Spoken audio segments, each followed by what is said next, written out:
Hello class, good morning all of you. आज का आपका जो टॉपिक है वो है public goods and market failure.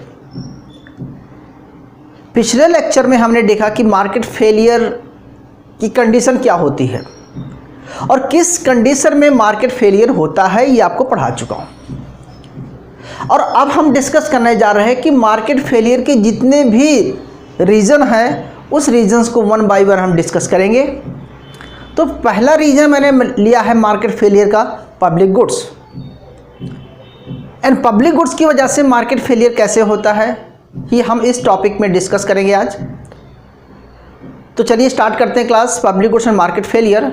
लेकिन इसके पहले मैं दो बातें फिर से आपको रिमाइंड दिलाना चाहता हूँ कि मार्केट फेलियर का मतलब होता है कि मार्केट सक्सेस ना होना, और मार्केट अनसक्सेस का मतलब होता है कि price does not equal to marginal cost.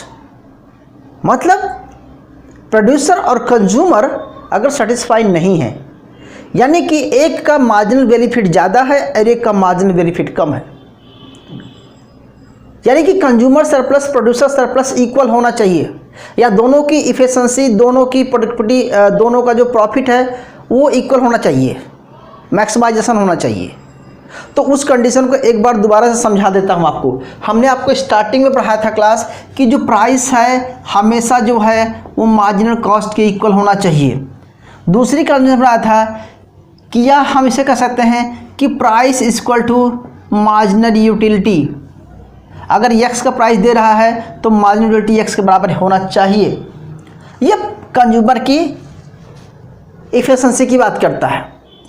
अगर मान के चलो एक यक्स का प्रोडक्शन कर रहा है और वो यक्स प्राइस पे सेल कर रहा है तो ये प्रोड्यूसर की इफिशिएंसी थी। क्लास क्लियर था। इसके बाद मैंने दो कंडीशन और बताया था कि अगर कंज्यूमर है, अगर हम कंज्यूमर की बात करें तो कंज्यूमर क्या करता था कि उसको लिखते थे price X upon price Y is equal to marginal rate of substitution X Y, यानी कि इंडिफरेंस सर्कल का स्लोप और बजट लाइन का स्लोप इक्वल होना चाहिए, क्योंकि इस केस पे दिखाता है कंज्यूमर इफिशिएंसी। इस पॉइंट क्लियर। नेक्स्ट लेते हैं क्लास। एक और कंडीशन बताया था आपको कि अगर हम बताते हैं, लेकिन एक चीज़ यहाँ पर और बताया था कि अगर दो कंज्यूमर हैं तो दोनों कंज्यूमर के लिए, एक कंज्यूमर के लिए और equal to MRS x y consumer B, just two consumer हैं, दोनों के लिए इक्वल होना चाहिए। ओके, यानी कि दोनों की सेटिस्फेक्शन सेम होनी चाहिए, सेम प्राइस पर, सेम यूटिलिटी पर, सेम क्वांटिटी पे सेम सेटिस्फेक्शन होनी चाहिए। ये मार्केट सक्सेस का कंडीशन थी। और इसी तरह से अगर हम प्रोड्यूसर की साइड से बात करेंगे क्लास, अगर हम प्रोड्यूसर की साइड से बात करें, या इसको ऐसा भी कह सकते हैं class, is equal to marginal rate of technical x y marginal rate of transfer. ठीक है, ये भी इक्वल होना चाहिए। अच्छा, ये तो कंडीशन पूरे कंज्यूमर बिहेवियर की बात करती है। और प्रोड्यूसर बिहेवियर आपको बताया था कि प्राइस ऑफ लेबर अपन price of capital is equal to MRT S labour capital A producer के लिए और MRTS labour capital B producer के लिए, दोनों के लिए इक्वल होना चाहिए, यानी कि दोनों प्रोड्यूसर सेटिस्फाई होने चाहिए। तो अगर ये कंडीशन मार्केट में फुलफिल हो रही है तो मार्केट सक्सेस बोलते हैं। लेकिन ये नहीं फुलफिल होती, इसका रीज़न क्या है, और इसी रीज़न को हम पढ़ने के लिए कई अलग अलग तरीके से प्रॉब्लम को पढ़ेंगे। तो पहला प्रॉब्लम हम पब्लिक गुड्स पढ़ने जा रहे हैं। लेकिन अगर पब्लिक गुड्स के बाद हम बताएंगे कि पब्लिक गुड्स की वजह से ये मार्केट में ये कंडीशन फुलफिल नहीं होती। क्यों नहीं होती है अभी मैं आपको प्रूव करके दिखा दूंगा। तो सबसे पहली बात तो आपको पब्लिक गुड्स बात करने हैं, इसके बाद हम एक्सटर्नलिटीज पढ़ेंगे, किसकी वजह से ये दोनों फेल हो जाते हैं, हम उसको बाद में दूसरे पॉइंट में डिस्कस करेंगे। इस पॉइंट में क्लास हम बात करने जा रहे हैं आपसे पब्लिक गुड्स की। और पब्लिक गुड्स होता क्या है, तो सिंपल लैंग्वेज आपको समझाता हूँ, बड़ी बड़ी डिफिनेशन पढ़ने की ज़रूरत नहीं है, बहुत बड़े बड़े ऐसे ऐसे वर्ड्स माइंड में आते हैं कि यार ये क्या है, कैसे डिफाइन करें, तो कुछ नहीं करना है, सिंपल रंग में सुनिए। 2 वर्ड ले लीजिए मार्केट में। अगर हेड और टेल, एक सिक्का ले लीजिए, अगर एक सिक्के को उछालते हैं क्लास, तो हेड आएगा तो टेल को क्या करेगा, रोक देगा, और टेल आएगा तो हेड को रोक देगा। जब हेड टेल को रोक रहा है और हेड टेल को रोक रहा है, तो इसका मतलब एक समय पर एक ही तो आएगा। तो जब कोई गुड्स का प्रोडक्शन, जब गुड्स का कोई कंजप्शन एक टाइम पे सिर्फ एक ही पर्सन कर सकता है और वो दूसरे पर्सन को उसको कंज्यूम करने से रोक देता है, तो वो क्या होता है, पब्लिक गुड्स होता है। पब्लिक गुड्स जिसे हम प्राइवेट गुड्स बोलते हैं। प्राइवेट वो गुड्स होता है जो एक की कंजप्शन करने से दूसरा कंजप्शन नहीं कर पाता, जैसे हेड टेल को रोक देगा, टेल हेड को रोक देगा। इसका मतलब सिंपल लैंग्वेज में है कि प्राइवेट गुड्स वो गुड होते हैं जो एक पर्सन के कंज्यूम करने से उसकी अवेलेबिलिटी दूसरे पर्सन के लिए कम हो जाती है। एक पर्सन जो कंज्यूम कर रहा है तो वो चीज़ दूसरा पर्सन कंज्यूम नहीं कर सकता है। मैंने ये पेन खरीद लिया तो ये पेन मेरी है, क्यों? क्योंकि ये पेन मेरे पास आ गई। अब इस पेन को दूसरा कोई कंज्यूम नहीं कर पाएगा क्योंकि इसकी अवेलेबिलिटी कम कर दिया, मैंने ले लिया। ठीक है, पब्लिक गुड्स, प्राइवेट गुड्स। लेकिन पब्लिक गुड्स क्या होता है? तो पब्लिक गुड्स यही होता है कि एक पर्सन कंज्यूम करे या 2 पर्सन कंज्यूम करें या 3 पर्सन कंज्यूम करें एक समय में, एक टाइम पे, किसी एक के लिए किसी दूसरे के लिए उसकी अवेलेबिलिटी कम नहीं होती। एक का कंजप्शन दूसरे के कंजप्शन को अफेक्ट नहीं करता। मतलब आप जो कंज्यूम कर रहे हैं तो आप भी कीजिए, मैं भी कंज्यूम कर रहा हूँ, मैं भी, मतलब मेरे कंजप्शन से आपका कंजप्शन इफेक्टिव नहीं हो रहा है। तो और दूसरी बात, मैं कंज्यूम कर रहा हूं तो आपको कंज्यूम करने से रोक भी नहीं पा रहा हूं। प्राइवेट गुड्स में क्या होता था कि मैं कंज्यूम कर रहा तो आप कंज्यूम नहीं कर पा रहे हैं। यानी कि पब्लिक गुड्स का जो डिफिनेशन है और प्राइवेट गुड्स की डिफिनेशन है, दोनों को आप इंटरलिंक कर दीजिए। समझाने के लिए आपको सिंपल 2 वर्ड की बात करता हूं क्लास। देखिए, मैंने लिखा हुआ एक्सक्लूडेबल। एक्सक्लूडेबल मतलब होता है कि आप किसी को रोक देना, हिंदी में अपवर्जित कर देना। और नॉन एक्सक्लूडेबल का मतलब होता है कि किसी को आप रोक नहीं पा रहे हैं। तो अनअपवर्जित यानी कि नॉन एक्सक्लूडेबल, आप उसे रोक नहीं पा रहे हैं। एक्सक्लूडेबल, आप किसी दूसरे को एक्सक्लूड कर दे रहे हैं। अच्छा, 2 वर्ड और हैं, राइवल और नॉन राइवल। राइवल का मतलब क्या है क्लास? कि कंपटीशन है, और नॉन राइवल का मतलब कोई कंपटीशन नहीं है। तो नॉन राइवल अप्रतिद्वंदिता और ये प्रतिद्वंदिता, प्रतिस्पर्धा, कंपटीशन है। तो 2 वर्ड लेके आते हैं कि जब हम राइवल की बात करेंगे तो राइवल और एक्सक्लूडेबल, जब हम राइवल के साथ एक्सक्लूडेबल लगा देंगे, यानी कि जो प्रतिद्वंदी भी है, जो कॉम्पिटिटिव भी है और जो एक्सक्लूडेबल है। जैसे जो चीज़ आपने परचेज कर लिया वो दूसरा कोई परचेज नहीं कर पाएगा, इसका मतलब है एक्सक्लूडेबल कर दिया। और राइवल है, जैसे मान के चलो यार, एग्जाम्पल की बात करते हैं, एक कॉलेज की सीट है, एडमिशन चल रहा है, कटअप की बात हो रही, कंपटीशन है कि कौन किसका एडमिशन होगा, कंपटीशन तगड़ा है।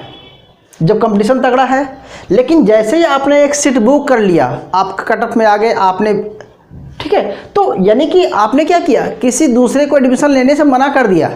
क्यों? क्योंकि आपकी वो सीट हो गई और कोई इस पर नहीं बैठ पाएगा। तो इसका मतलब क्या होगा, अब आपका प्राइवेट मामला हो गया। तो यानी कि जिसमें कंडीशन में क्लास हम फर्स्ट को बोलेंगे इसको प्राइवेट गुड। सिंपल डिफिनेशन क्या है कि प्राइवेट गुड्स वो गुड्स होती है जो कि राइवल और एक्सक्लूडेबल होता है। क्लियर, इतना समझिए। दूसरा क्लास होता है कि राइवल है लेकिन नॉन एक्सक्लूडेबल है। बोलेंगे सर ये कहाँ से आ गया, एक नया वर्ड आ गया, इसको मिक्स्ड गुड बोलते हैं। क्या? मिक्स्ड, इसको मिक्स्ड बोलते हैं। अगर इसको मिक्स गुड्स का मतलब क्या हुआ क्लास, कि मिक्स का मतलब होता है कि इसमें प्राइवेट गुड्स और पब्लिक गुड्स की दोनों के फीचर्स थोड़ा थोड़ा मिलते हैं। एक हद तक ये प्राइवेट है, एक हद तक वो पब्लिक हो जाती है। जैसे नॉन एक्सक्लूडेबल है, मान लो आप फिशिंग करते हैं, आप नदी में जाते हैं, तालाब में जाते हैं, फिशिंग करते हैं, नॉन एक्सक्लूडेबल है, कोई रोक नहीं सकता, आपकी मर्जी, आप भी फिशिंग कीजिए, हम भी फिशिंग कर रहे हैं, नॉन एक्सक्लूडेबल है, कोई किसी को रोक नहीं सकता। क्लियर है? ठीक है। लेकिन जो फिश मेरी जाल में फंस गई वो आपकी जाल में नहीं जा सकती, यानी कि कंपटीशन है, फिशिंग में कंपटीशन है। मैं एग्जांपल इसलिए लूँगा थोड़ा माइनस समझ में आएगा। फिशिंग में कंपटीशन है लेकिन नॉन एक्सक्लूडेबल है, आप मुझे फिशिंग करने से रोक नहीं सकते हैं क्योंकि ये कॉमन प्रॉपर्टी है। तो इसको बोलते हैं क्लास कॉमन प्रॉपर्टी। ठीक है, कॉमन प्रॉपर्टी राइट्स है। अगर कॉमन प्रॉपर्टी राइट्स का मतलब होता है कि वो क्या होता है, मिक्स गुड्स होती है, सबका उस पर अधिकार होता है और आप कंपटीशन तो है लेकिन आप किसी को रोक नहीं सकते, तो वो कॉमन प्रॉपर्टी राइट्स गुड्स हो गया। तीसरा क्लास लेते हैं, इस बात करें, तीसरा कॉलम है नॉन राइवल। नॉन राइवल का मतलब क्या है क्लास, कि कंपटीशन नहीं है, कंपटीशन नहीं है लेकिन एक्सक्लूडेबल है।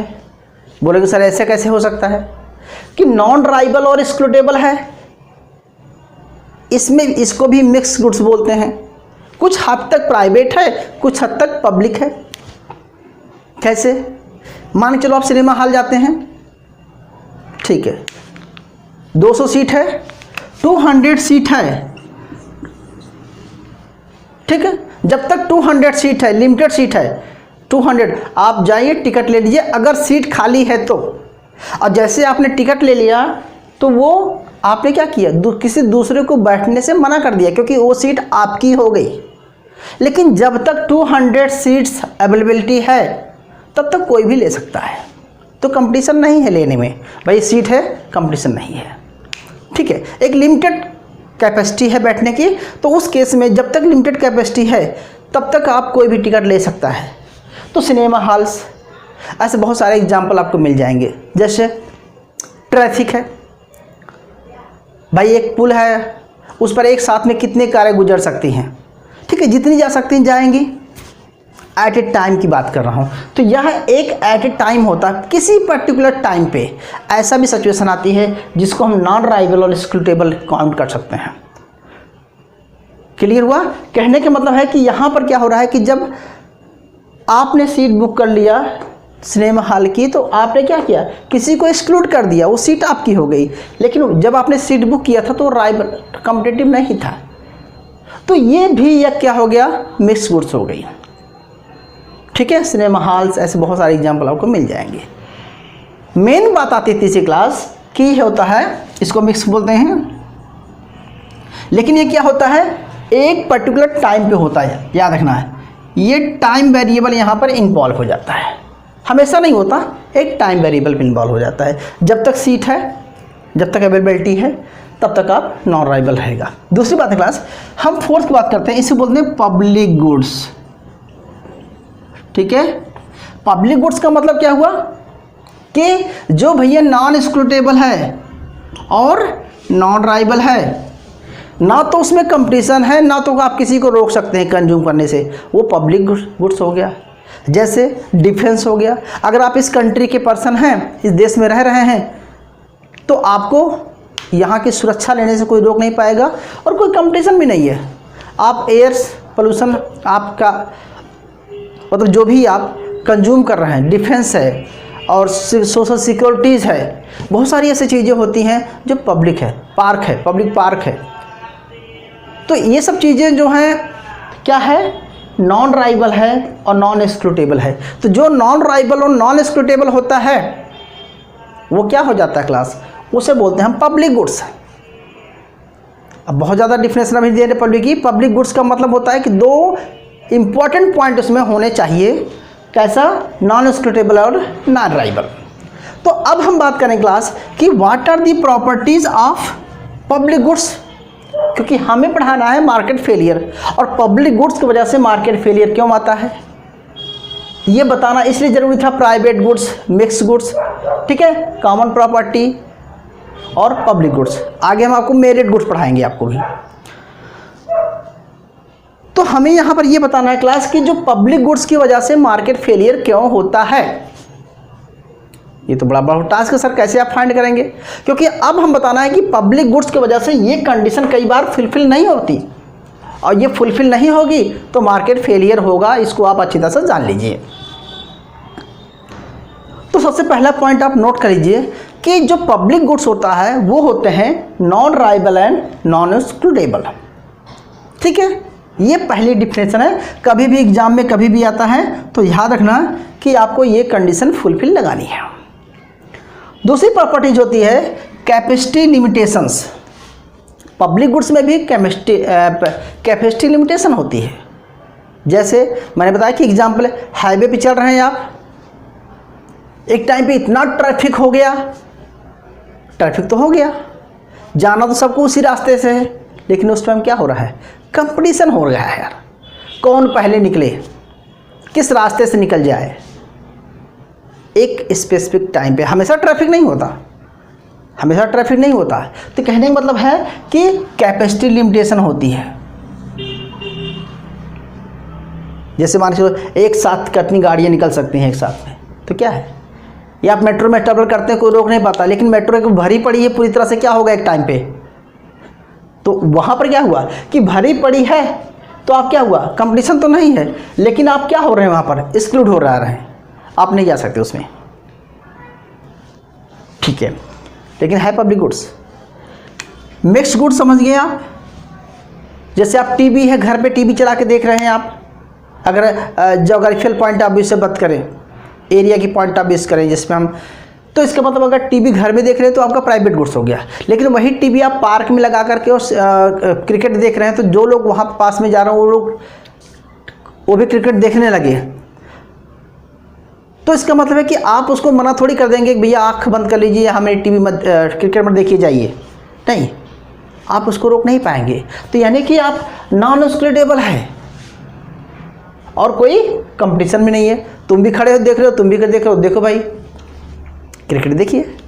तो उस टाइम पे क्या हो जाएगा, आपकी जो पर्सनल टीवी है जो आप चला रखे हैं वो क्या होगा, प्राइवेट पब्लिक गुड्स हो जाएगा, लेकिन वो सेमी प्राइवेट गुड्स हो जाएगा, सेमी पब्लिक गुड्स हो जाएगा, प्योर प्राइवेट गुड्स नहीं, प्योर पब्लिक गुड्स नहीं है। ठीक है, अच्छा क्लास। अब सबसे बड़ी बात आती है कि फ्री राइडर प्रॉब्लम क्या होती है।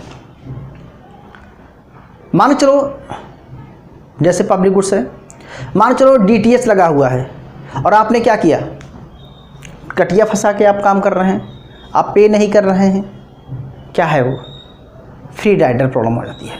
इस तरह से आपको बहुत सारे एग्जांपल देने वाला हूं। तो देखिए सबसे बड़ी बात है कि अब बताएंगे कि फ्री राइडर्स प्रॉब्लम क्या होती है, what are the free riders. फ्री चलने वाले लोग क्या होते हैं, पब्लिक गुड्स है, नॉन एक्सक्लूडेबल है, नॉन राइवल है, लेकिन इसमें भी कई बार क्या होता है कि जैसे टोल टैक्स है, देना पड़ता है, आपने नहीं दिया, आप निकल गए यार। आप मेट्रो में कई बार ऐसा भी करते हैं, पब्लिक गुड्स है, आपको जाने से रोक नहीं सकता, लेकिन क्या करते हैं, आप जहाँ से एग्जिट पॉइंट होता है उसके पीछे पीछे लगे, जल्दी से कोई दूसरा एग्जिट करता है, आप जल्दी एग्जिट करके कूद जाते हैं, निकल जाते हैं।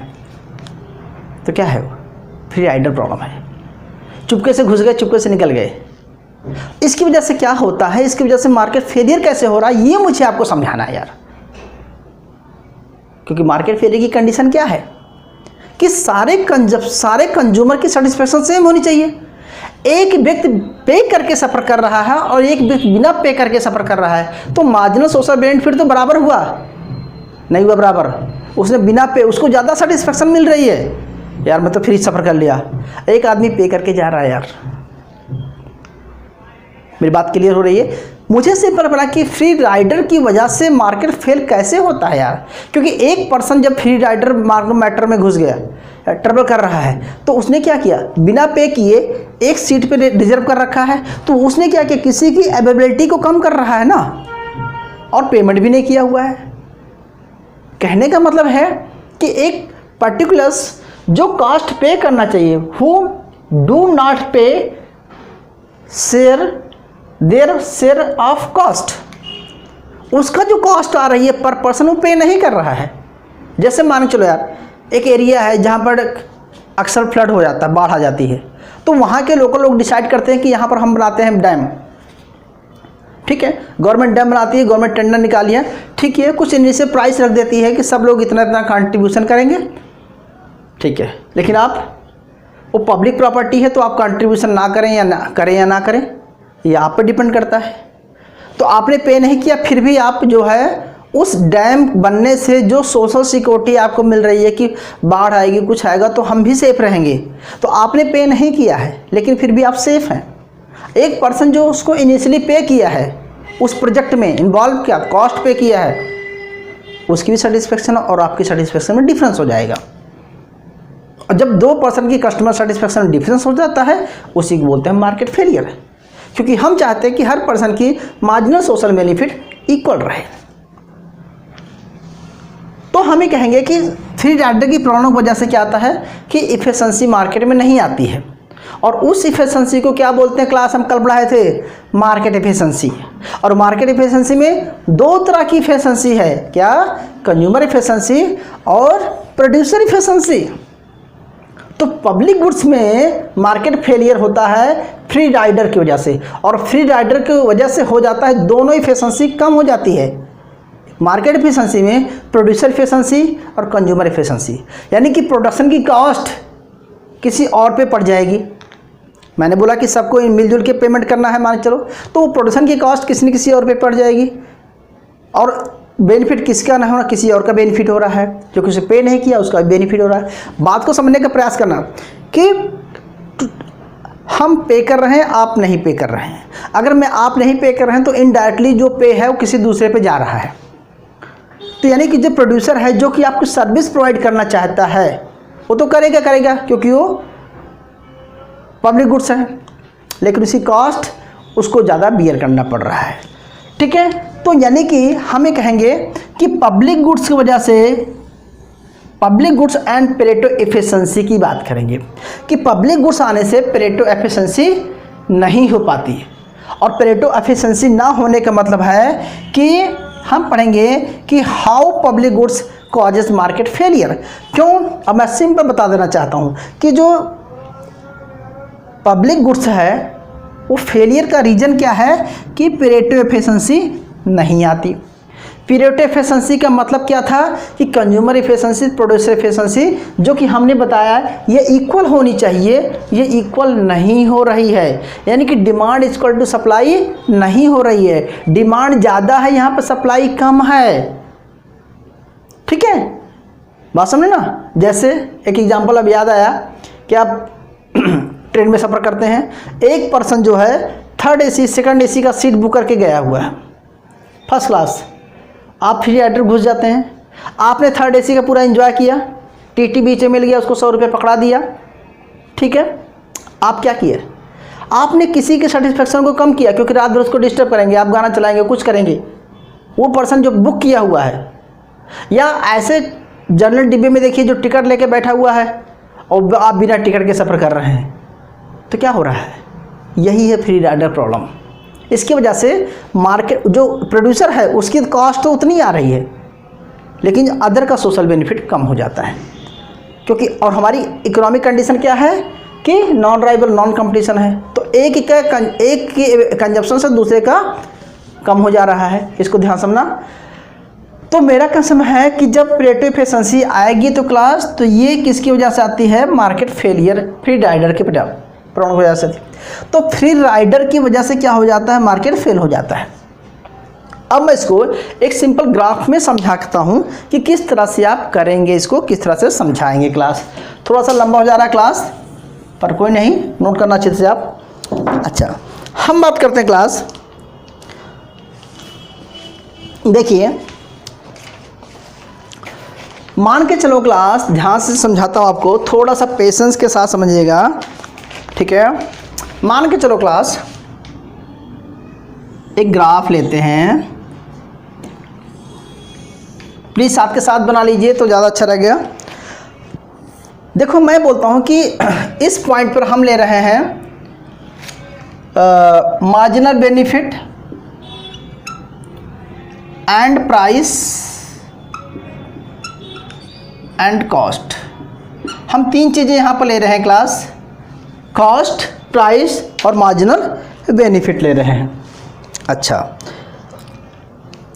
समझाने के लिए आपको पता है हर एक कंज्यूमर की बिलिंगनेस अलग अलग होती है।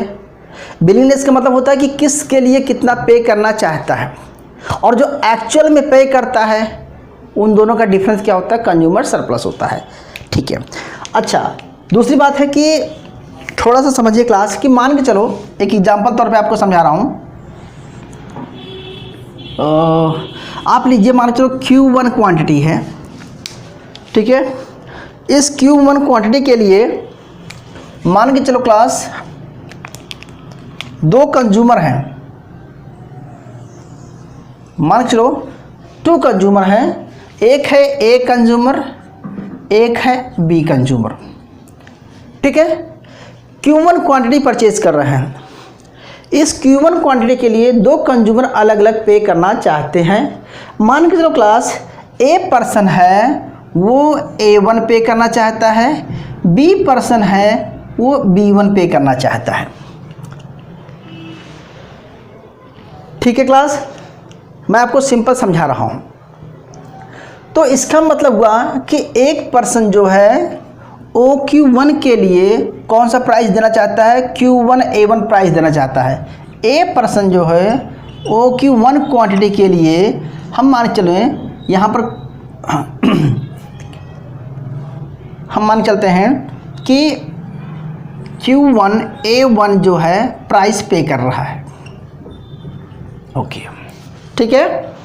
अच्छा, दूसरा क्लास जो B पर्सन है वो सेम क्वांटिटी के लिए, ठीक है, OQ1 के लिए वो हो Q1 और B1 प्राइस पे कर रहा है। प्राइस बिलिंग है, वो पे करना चाहता है, ये भी पे करना चाहता है। ठीक है, क्लियर हुआ। अब मैं बोलता हूँ क्लास,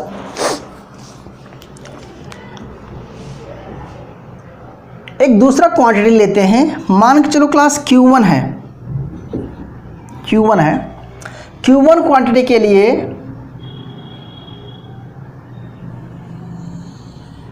ठीक है Q1, अब Q2 क्वांटिटी है तो A पर्सन जो है, A पर्सन OQ2 इतनी क्वांटिटी के लिए अगर उसको ज़्यादा क्वांटिटी लेना है क्लास, तो वह जो है हम बोलते हैं कि A2 पे करना चाहता है।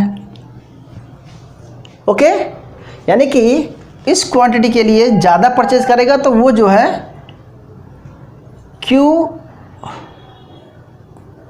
क्या पे कर रहा है, Q2 A2 पे कर रहा है, मतलब ये प्राइस पे करना चाहता है। और B पर्सन जो है वो जो है हम यहाँ ले लेते हैं B2 पे करना चाहता है। तो OQ2 के लिए B पर्सन जो है इतना प्राइस पे करना चाहता है, Q2 B2 ये प्राइस पे करना चाहे। तो अब आप ध्यान देना क्लास कि ये प्राइस है, ये प्राइस है और ये इसकी क्वांटिटी है। ठीक है, अलग अलग प्राइस के लिए अलग अलग क्वांटिटी पे करना चाहता है। इसका मतलब क्या क्लास कि जितना आप पे करते हैं उतना आपको मार्जिनल बेनिफिट मिलता है।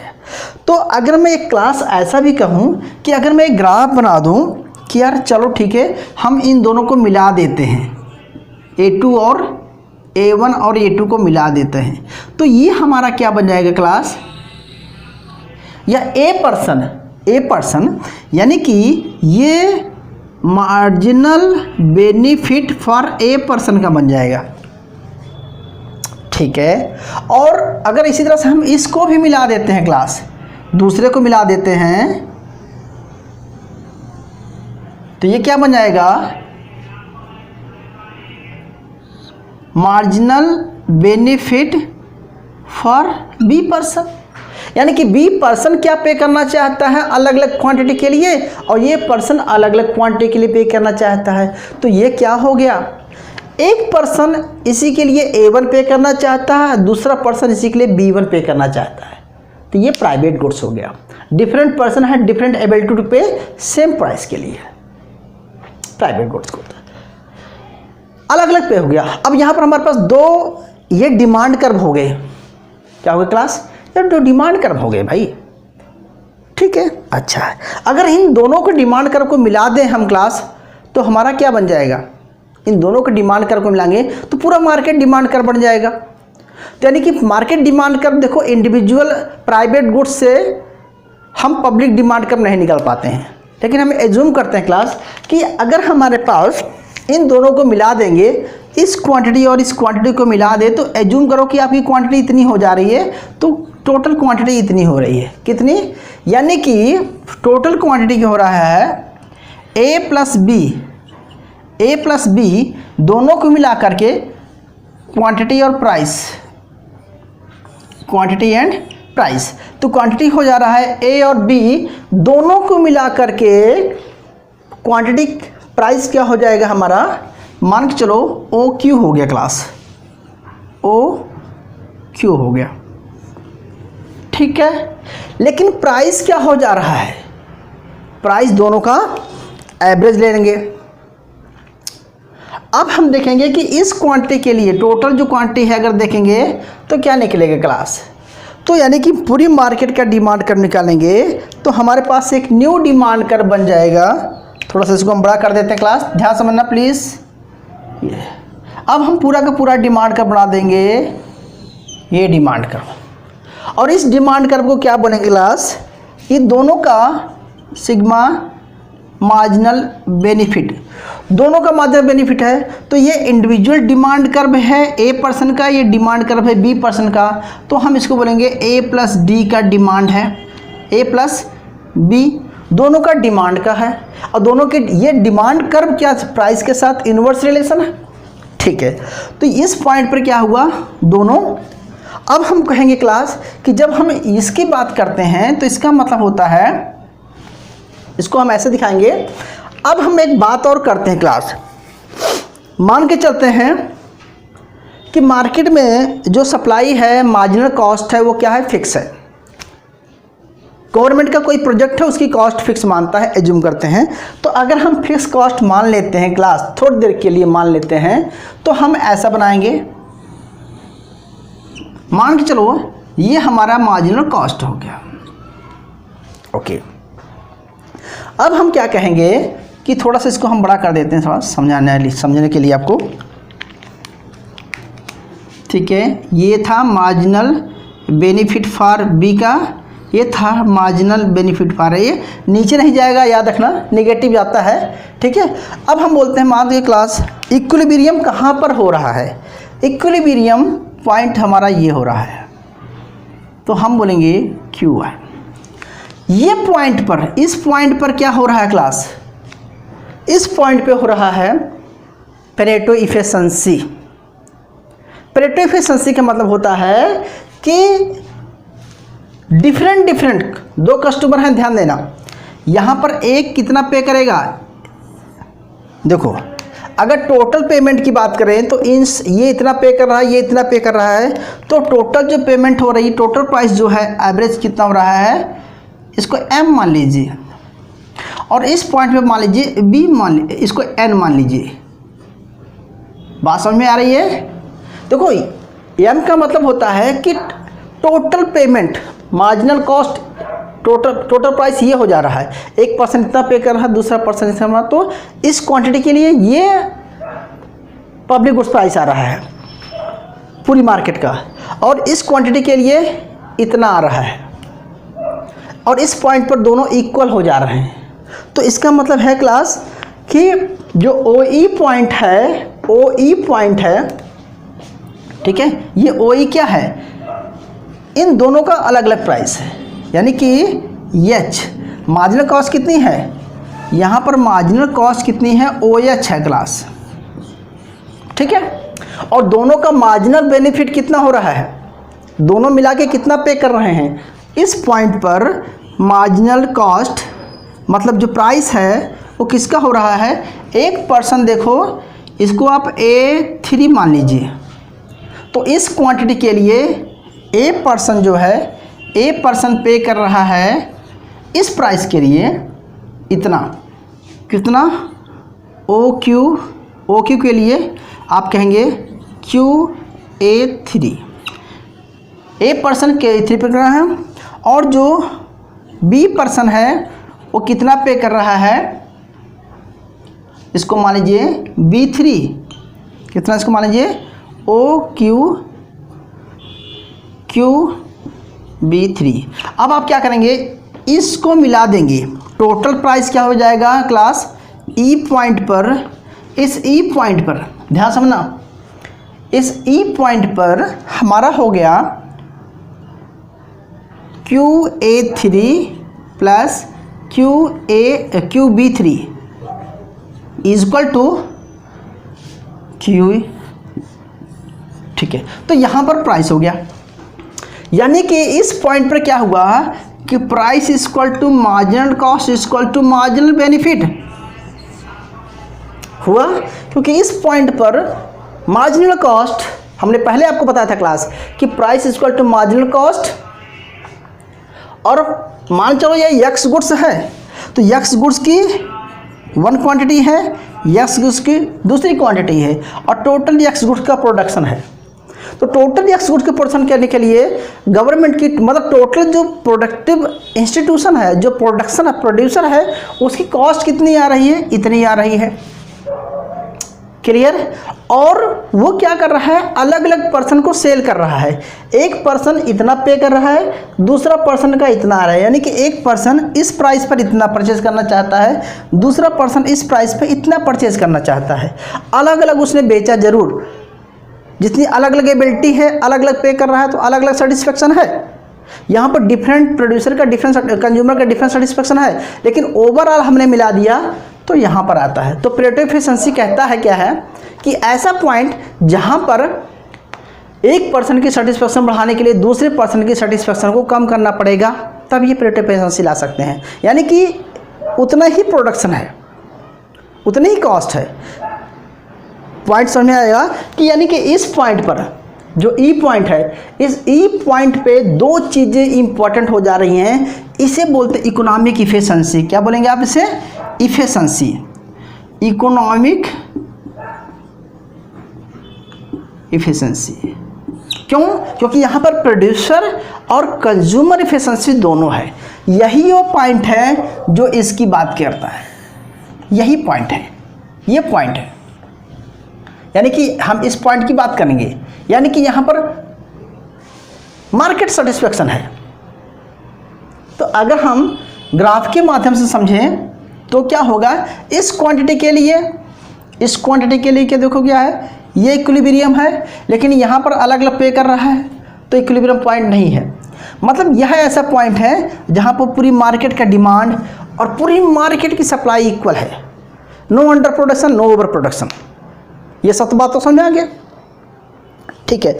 लेकिन मेनली कहना मेरा क्या यहाँ पर है कि प्लस मार्केट फेलियर क्यों हो जा रही है, मार्केट फेलियर का मेन रीज़न क्या है।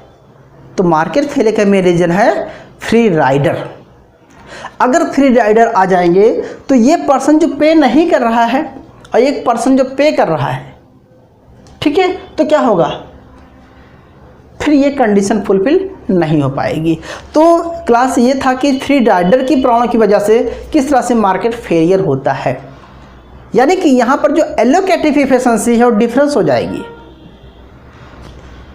Due to free rider problem. एक की मार्जिनल कॉस्ट कम हो जाएगी, एक की मार्जिनल कॉस्ट बढ़ जाएगी, एक का मार्जिनल सोशल बेनिफिट कम हो जाएगा, एक का मार्जिनल सोशल बेनिफिट बढ़ जाएगा, ठीक है। तो इस केस में क्या करेगा फ्री राइडर की प्रॉब्लम की वजह से करने के लिए, तो हम इस प्रॉब्लम को सॉल्व करने के लिए हम जब मार्केट स्ट्रक्चर के फीचर पढ़ेंगे कि किस तरह से गवर्नमेंट उसको इन्वॉल्व होकर के किस तरह से टैक्सेशन और सब करके रिड्यूस करेगी, तो उसको हम वहाँ पर पढ़ेंगे। अभी सिर्फ हम रीजन्स पढ़ रहे हैं क्लास। तो ये मेरा फर्स्ट रीजन था कि due to the market failure public